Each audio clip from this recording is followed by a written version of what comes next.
But your distributor distributes to TikTok. Yeah, but it has like well, my distributor, for those who are interested in aggregators and distributors to release your music on Spotify and stuff. Mine is a one that is local from Spain. It's actually in Barcelona, but you can use it all over the world. It's called La Cúpula, which is a really cheap and fast distributor. It's only you only pay €3 per track to release the song, and you sign for free. And you also can release your songs through TikTok, but you can't like select the seconds you want in the TikTok video. You know what I mean? Like you can only release 30 seconds of the song, and by default they are the 31st seconds of the song. So you cannot put the 30 seconds in the drop, let's say, so people can put it in TikTok. It sucks, but I don't know. Yeah. If I ever found like the different distributor, I'll change it. Well, as I said, Mike, I think mine and Mike wants. It's like a versus because both. Well, my by my side, I think DistroKid is a good distributor. Also, I think they have some phrases or some sentences from other distributors or aggregators, like um, CD Baby, and that said that DistroKid was awesome.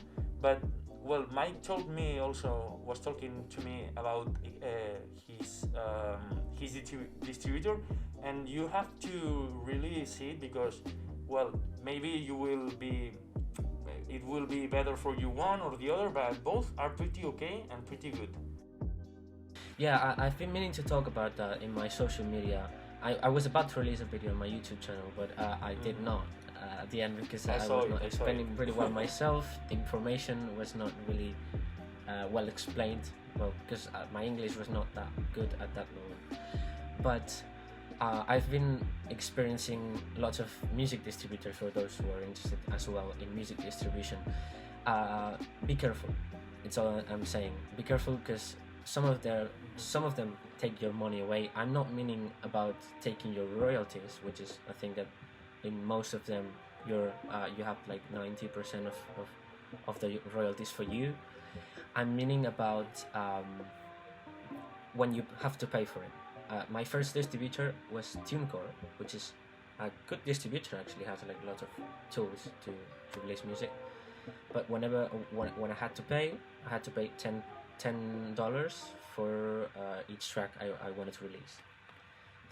The thing is that you don't have to pay $10 and that's it. The thing is that you pay $10 and the next year, the same day of the release date, you have to pay another $10 and another $10 the next year.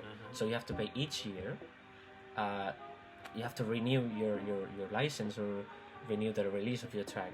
That's a waste of money, really, because if you release 5 songs each year you have to pay $50 more, and you'll get like really poor in a short time.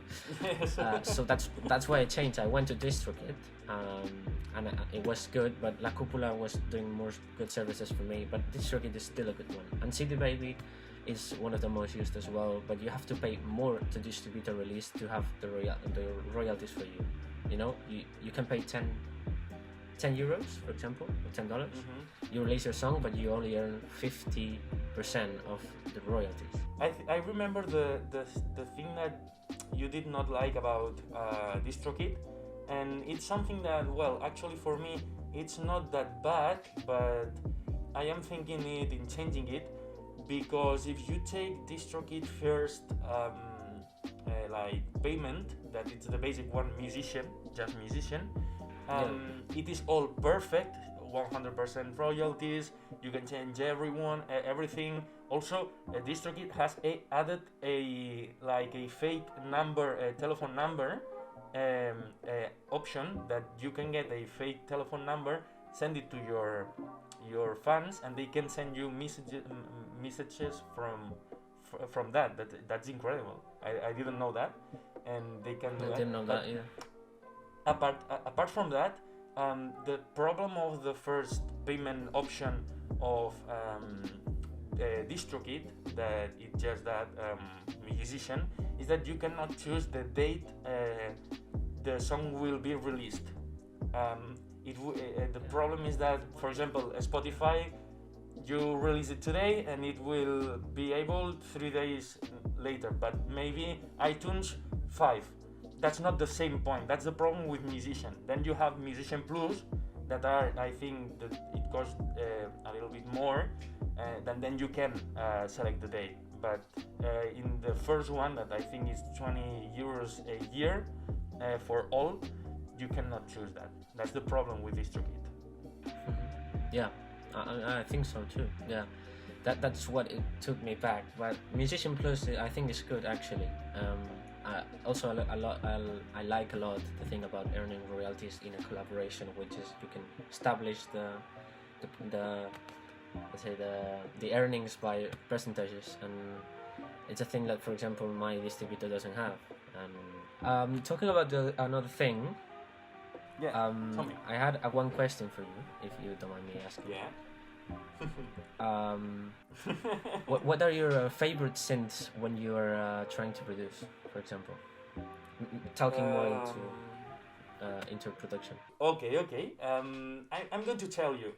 Basically, I have three, and I just used one. Apart from the Ableton, really? Apart from the Ableton default ones, they are pretty good, and you can do some basic things in an easier way. And for me, they are pretty good. I use them a lot. But basically, my style of music, as you can listen in my songs, it is pretty electronic. It's pretty like cut it out, as you say. Sometimes you say you need a little bit more reverb, no? But yeah, I say that a lot. The point is that I need something that feels electronic from the start. And I found just one plugin that does that, and I think you know which one is. And if you want, you can answer. You know the plugin. Serum? Correct, Serum. Okay. For me, it's the one that, like in the process of the synthesization of a sound. I don't know. It's the verb is like that. Synthesization? No, it's how it's the verb. I don't know either. Like synthesis. I don't know. Synthesis of sound. It keeps the electronic feeling of for example a saw wave. It keeps that feeling for the whole process. For example, I used to use Massive, but with Massive the problem is that when you end the synthesis part, it feels more acoustic. I don't know how to say it. It is like a feeling. It feels like a it doesn't feel as much as electronic as Serum. I get yes. it. Yeah. And basically I use growls, I use basses, strong basses, because mainly my styles are for example future house, future bounce, dubstep, glitch hop, some things that are pretty hard sounding, you know, and I need that sound. And basically, I get you. And then if I need something acoustic, I use how it was called, BBC, I think, BBC Orchestral. I don't really remember the name of the plugin. I'm here in the YouTube. It will put the name and the plugin, but I really don't remember. It is a plugin which resumes a whole orchestra, like the placement of the instruments, for you, basically. And you I think I know. Yeah, I think I know it. Okay. Well, it's funny as well because we used so many different plugins between us. When we collaborated, it was difficult to choose which one. uh, and and believe me that we have more than the Oxygen collaboration in the works. So there has been like lots of fights about which plugins to use. So you use more like electronic sounds, and I use rather more acoustic sounds. I prefer everything to be more natural. I use more pads that maybe more soft, more natural, and then I use more acoustic guitars and more orchestra sounds. Because my main style is progressive, so progressive like kind of mix those two styles, let's say more electronic and acoustic at the same time. So, well, my favorite one is Nexus for electronic sounds, definitely. I still have the Nexus 1.4, which is a thing I have to solve, and Serum, but Nexus is the main one. And about orchestral and more acoustic and more natural, I use Contact a lot. I have the whole complete 11 from Native Instruments, and I use Contact. I use the acoustic guitar, stringed acoustic, which is definitely the best one I ever tried. And also the piano and guitar, electric guitar, it's really good. But I'm quite now more into the mixing stuff, more audio treatment plugins, which are the most wanted right now, which is one of the things that is getting more in the music industry. I don't know what you think, but the Waves pack and Fab Filter pack that is the most wanted plugins in the world right now, which make a function, the best function ever. But I think there's people who still don't realize what they do and where the plugins come from. Because I don't know, I've been talking with a lot of producers and they use Waves as well, but they don't take advantage of all the plugins that Waves has, and they don't understand at all the plugins. I think it's a thing really important. Let me ask you something, is there any vocal raxersound song coming? Yes. Okay. Actually, this 2 of April. 2nd of April, sorry, not 2. 2nd of April, almost on my birthday. 2nd of April with Azura Music. With what? Azura Music is a girl. With Azura Music, yeah. Yes, it's a girl that, well, we started talking, I think, at the end of 2019, and well, we started doing a song. That's a long time ago. Yes. And nowadays we will release that song the 2nd of April through Wolfbeat Records. Oh.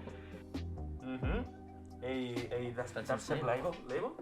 It's insane. Congratulations, man. Yeah. It's insane. And you? Oh. Me? I know that. Yeah, I have quite the news.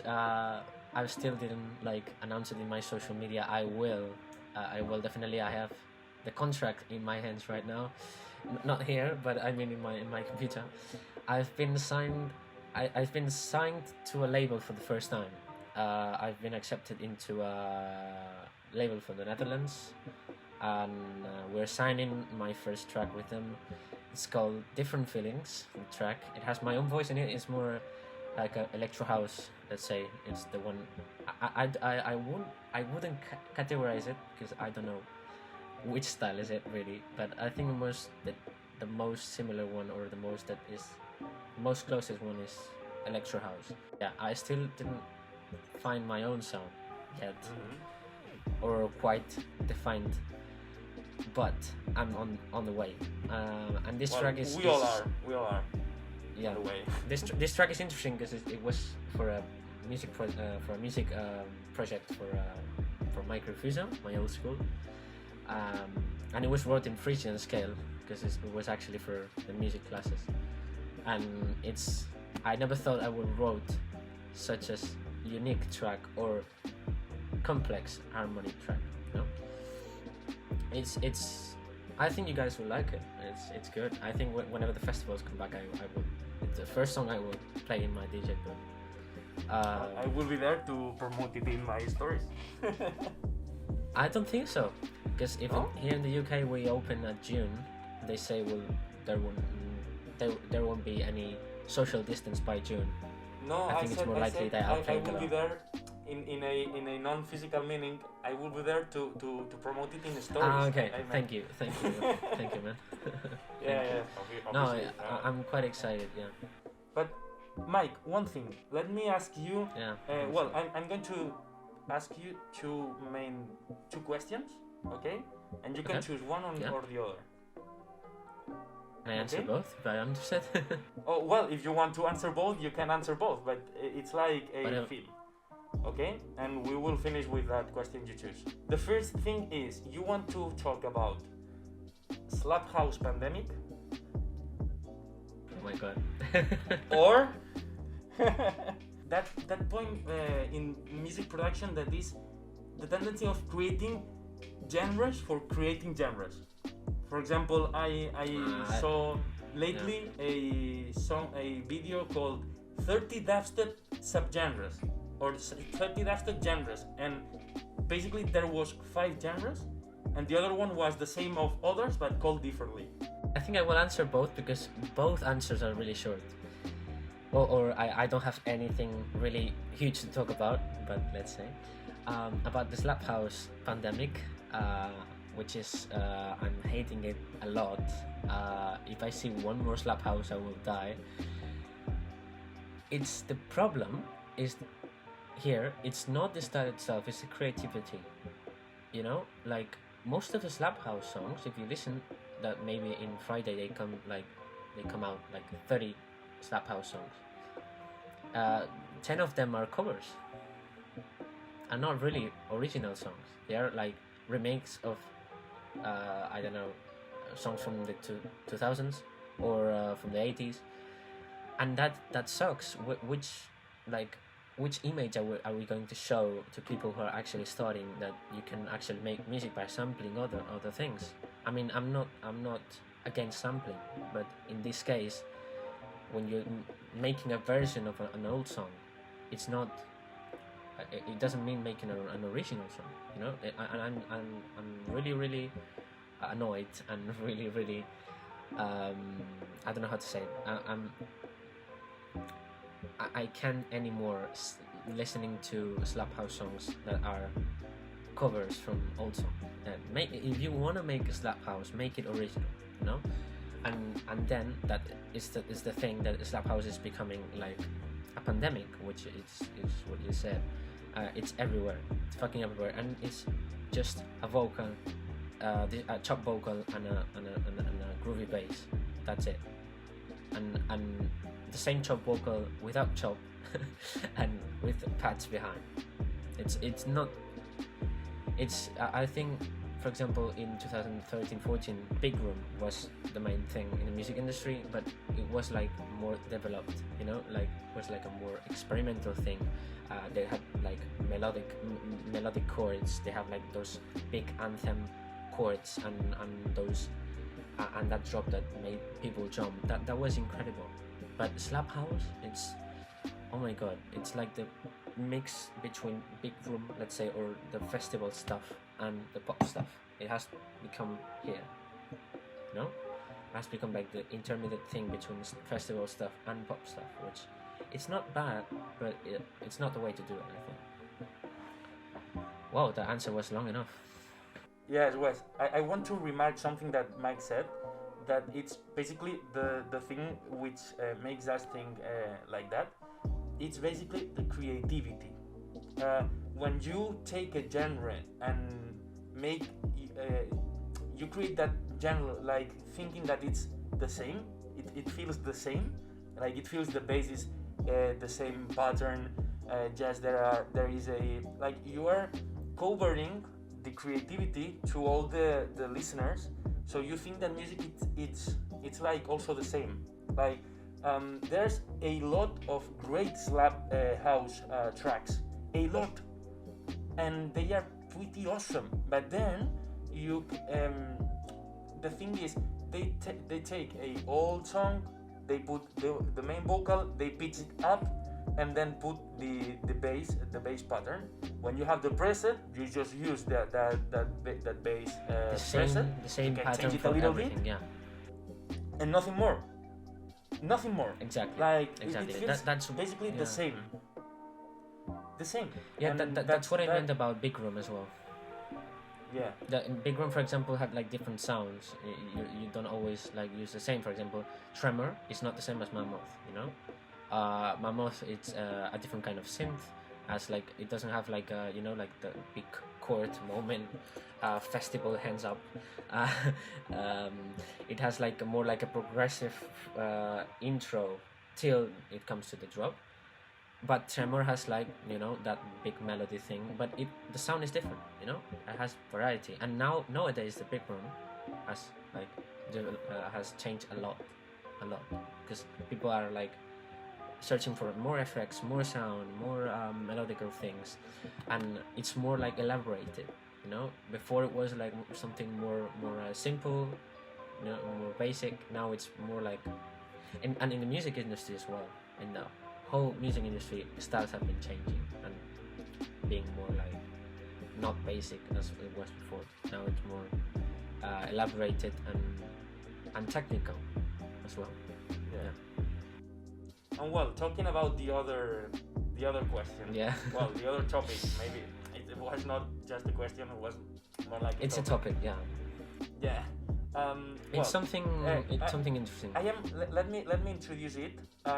In dubstep, for example, Ubu step, future rhythm, picking step, anime step.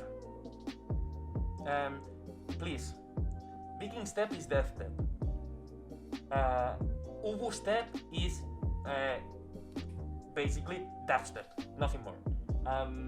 Anime step, dubstep with anime sounds, nothing more. There's no need to put new names to different things, because different things are the point of creativity. We don't need to tag them. That's my point. Like, yes, you have created inside the rhythm style a thing that it's creative. Don't tag it. Like, leave it like that, and you will think, oh, I made something creative out of a genre that it's mainly like that. We don't need, because finally we will have 1,000 songs, and the 1,000 songs, every song will have a own style, for example. I'm not meaning like there's producers that make completely different things and they deserve to have a name, but there are things that they are basically the same with small change. Do not tag it differently. That's my point of view, basically. Yeah? What do you Totally. I can not agree more.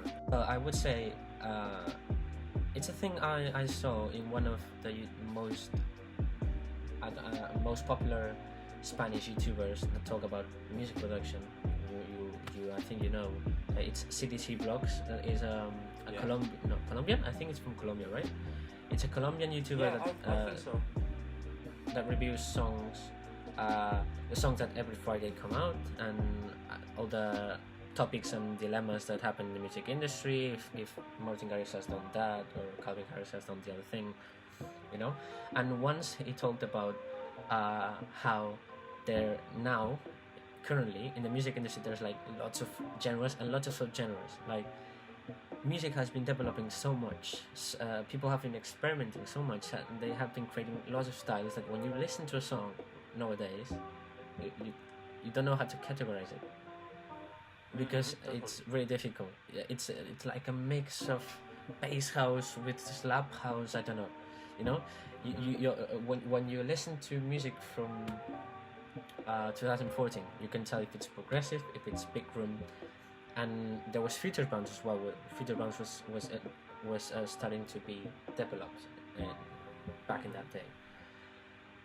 But there was like few styles: big room, drum and bass, hardstyle, hardcore, progressive house, techno, and melodic techno, and deep house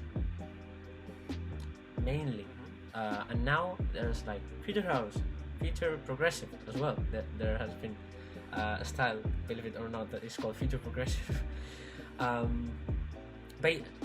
Bass house, slap house, There's then techno, driving techno, melodic techno, tech house, to name a few. Just and then like lots of them. Not only big room, nowadays psytrance, psy house as well. Believe it or not, it exists. Psy house. If not, check the last song by Nicky Romero and Teamworks. It's called Deep Dark Jungle, which is like a psy house bass. It's really different from, but it's I like this style. It's quite good. But I think this is the the effect or the result of people experimenting with their music, and it's not a bad thing. It's not a bad thing, but it will keep forever. Now that this has been done. For the next years, everything will stay here. We should talk to each other with the terms of the big genres, like not focusing on the sub-genres, because it will be like a disaster. Let's say this is tech house. Oh no, this is a variation of no. This is tech house. This is Ubu step. No, this is dubstep. Exactly. This is dubstep and nothing else. Not rhythm step, not anim step, or however the fuck they are called. And this is Label Brother. You know Label Brother? Yeah. They have a pretty accurate distribution for searching the labels for. Of course, because you have to search for labels, and labels search for different styles, concrete styles. So it's inside dubstep you have a bro step, that it's a one subgenre. You have rhythm. You have bro step. Yeah, bro step. It's actually. Yes, it's a subgenre of dubstep, and it's pretty well. Like you can englobe all inside dubstep, like say dubstep, but there's subgenres like glitch hop. It's something totally different from, we can say, brostep or rhythm. Rhythm has their own style, but then as I said before, the picking step, it's death step, but with the thematic of Vikings.